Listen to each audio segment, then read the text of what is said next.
Qui dit octobre dit paranormal et horreur.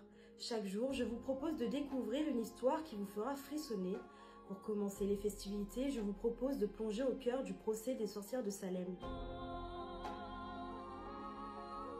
Salem, 1692. Ce paisible village du Massachusetts, habité par quelques centaines d'âmes qui s'y sont installées quelques décennies plus tôt, chassant les Amérindiens, plonge au cœur de l'un des plus grands scandales que les États-Unis aient connus. Retour sur le tristement célèbre procès des sorcières de Salem. Nous sommes en 1691. L'hiver est déjà bien installé lorsque les ragots s'attardent sur le nouveau révérend Samuel Parris, arrivé 2 ans plus tôt des Caraïbes en compagnie d'une domestique amérindienne baptisée Tituba. Au cours d'un échange, cette dernière raconte à Betty, la fille du révérend, ainsi qu'à sa cousine Abigail Williams, qu'elle sait lire l'avenir. Intriguées, les jeunes filles s'y adonnent pour connaître qui elles épouseront plus tard et quel sera le métier de leur futur mari. Mais un jour, le jeu tourne mal lorsque l'une des fillettes croit apercevoir un cercueil dans sa boule de cristal improvisée.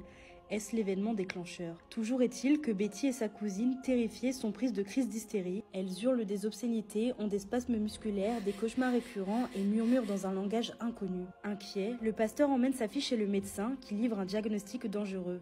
La main du diable est sur elle. La fillette serait possédée. Nous sommes en février 1692 lorsque les victimes d'envoûtement sont questionnées. Il faut rappeler qu'à l'époque, la lecture de l'avenir est un péché mortel. Dans la crainte, les enfants dénoncent les pratiques magiques de Tituba et contre toute attente mêlent également à leurs accusations 2 femmes qui vivent en marge de la communauté, Sarah Osborne et Sarah Good. La première est une recluse qui ne se rend pas à l'église, la seconde, une mendiante qu'on entend parfois murmurer. L'affaire prend très vite des proportions inquiétantes. Interrogée, Tituba avoue avoir vu le malin. Pire, la domestique se dit complice d'une organisation tenue par plusieurs sorcières afin de fragiliser la communauté. Même si les 2 autres accusés démentent les accusations, tous 3 sont jetés en prison. L'hystérie enfle, tout comme la liste des suspects. Les 2 cousines donnent d'autres noms, les habitants du village leur emboîtent le pas et c'est une épidémie de délation qui se répand sur Salem. Les soupçons s'écartent des marginaux et touchent bientôt des membres respectés de la communauté.